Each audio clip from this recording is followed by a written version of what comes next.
Hello and welcome to Suman TV. India diabetes capital అయిపోయింది ప్రపంచవ్యాప్తంగా అని చెప్పుకుంటున్నాం కదా. గర్వించే విషయం కానే కాదు, చాలా ఆందోళన పడవలసిన విషయం. ఎందుకంటే ఇన్సులిన్ రెసిస్టెన్స్ అండ్ అలాగే డయాబెటీస్కి సంబంధించిన ఇతర విషయాలు కూడా విపరీతంగా ఎక్కువైపోతున్నాయి యంగ్ అడల్ట్స్లో కూడా. డాక్టర్ దిలీప్ గూడా గారు ఆయన ఎన్నో క్రిటికల్ కేసెస్ సాల్వ్ చేయడమే కాకుండా ఇన్సులిన్ రెసిస్టెన్స్పై డయాబెటీస్పై యుద్ధం చేస్తూ తన ప్రయాణాన్ని కొనసాగించి ఇవాళ he remains to be one of the most sought after doctors. Yashoda హాస్పిటల్లో వారు ప్రాక్టీస్ చేస్తున్నారు ప్రస్తుతం. ఆయనతో మాట్లాడబోతున్నాం. వెల్కమ్ డాక్టర్ దిలీప్ కూడా. నమస్తే. Thank you. అందరికీ లాంజివిటీ పెంచుకోవాలని ఉంది.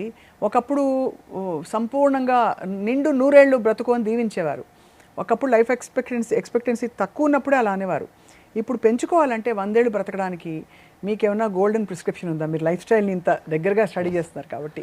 So it is possible, of course 100 number అని చెప్పలేము, బట్ లాంజివిటీ పెంచడానికి రియలీ ఇంపార్టెంట్. అంటే సింపుల్గా చెప్పాలంటే మనం తినే ఫుడ్ ఒక 30% తగ్గిస్తే పర్ మీల్, మీరు ఫుడ్ మరీ ఫుల్గా సెటైటీ బాగా ఉండేంత వరకు తినకుండా 30% మీ పోర్షన్ సైజ్, మీరు తినే ప్లేట్ సైజ్ తగ్గించినా కూడా it will help in a long manner. బేసికల్ అంటే 7 years లైఫ్ ఎక్స్పెక్టెన్సీ పెరుగుతుంది just by decreasing the amount of food, calories in the food అని కూడా ప్రూఫ్ ఉంది.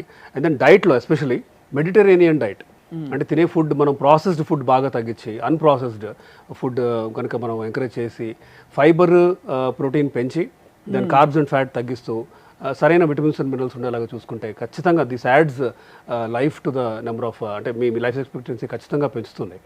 So that is really important. ఒకటి డైట్, ఇంకొకటి ఎక్సర్సైజ్, స్ట్రెస్ లెవెల్స్ తగ్గించుకోవటం, సరైన నిద్ర ఉండేలాగా, అంటే ఎక్సర్సైజ్ చేస్తూ నిద్ర సరిగ్గా ఉండేలాగా స్ట్రెస్ బాగా తగ్గించుకోవటం, స్మోకింగ్ ఆల్కహాల్ కనుక కంప్లీట్గా తగ్గించుకొని, అంటే అసలు తీసేసి దెన్ అంటే స్మోకింగ్ అయితే జీరో చేసేయాలి, ఆల్కహాల్ ఇంకా సోషల్గా ఎంత తక్కువ తీసుకుంటే అంత మంచిది.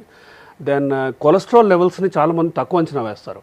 నార్మల్గా 120, 130 LDL, లో డెన్సిటీ లిపోప్రోటీన్ అనేది, అంటే బ్యాడ్ కొలెస్ట్రాల్లో ఇదొక రకమైన ఇంపార్టెంట్ బ్యాడ్ కొలెస్ట్రాల్ అనుకోండి. దాన్ని మనం ఎంత తక్కువకి, అంటే రిస్క్ ఫ్యాక్టర్స్ ఉన్నప్పుడు 70, 60 అలా తగ్గించుకోవాలి. ఇఫ్ రిక్వైర్డ్ మనం మందు ఇవ్వాల్సిన అవసరం కూడా ఉంటుంది. LDL అంత తక్కువ ఉండాలి. LDL తక్కువ ఉండాలి. లెస్ దాన్ 70 ఉంటే it has shown correlation with longevity. కానీ అంటే మీరు లాంజివిటీ పాయింట్ ఆఫ్ వ్యూ నుంచి LDL 70 లోపు ఉండాలంటున్నారు. అంటే 100 దాటిందంటే కొంచెం లాంజివిటీ తగ్గినట్టు ఎక్స్పెక్ట్ చేయాలి. LDL తగ్గించుకోవచ్చా అండి? మనం తగ్గించుకోవచ్చు. దానికి బేసిక్ అంటే లో పవర్ ఒక రోజ్వాస్టాటిన్ లాంటి మందు తీసుకోవచ్చు. బట్ చాలామంది they don't like taking medicines. కానీ but when there is an indication, suppose diabetes ఉంది, మంచి కంట్రోల్లో ఉన్నా సరే మీరు 70 కంటే తక్కువ ఉండాలి. సపోజ్ మీరు అన్ని లైఫ్ స్టైల్ చేంజెస్ చేశారు, ఎక్సర్సైజ్ చేశారు, డైట్లో మొత్తం చెప్పిన అన్ని ఫాలో అవుతున్నారు, అయినా సరే 100, 110 ఉంది, జెనెటిక్ జన్యుపరంగా అవ్వచ్చు. But in that reason, in that situation you will have to use a లో పవర్ కొలెస్ట్రాల్ టాబ్లెట్. 70 కంటే తక్కువ తేవాల్సిందే. సపోజ్ మీ షుగర్ కంట్రోల్ బాగాలేదు, ఫర్ సమ్ రీజన్ మీకు స్టెంట్ వేశారు, మీరు 50 కంటే తగ్గించుకోవాలి LDL. నా 10 mg రోజ్వాస్టాటిన్తో 50 కంటే తగ్గలేదనుకోండి, మీరు దాన్ని 20 చేయాల్సిన అవసరం ఉంది.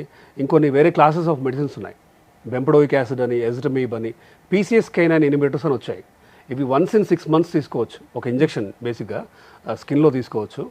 PCSK9 అంటే ఇంక్లిసిరాన్ ఆ మందు పేరు. వన్స్ ఇన్ 6 months తీసుకుంటే you can bring your LDL to 30. అవునా? 30.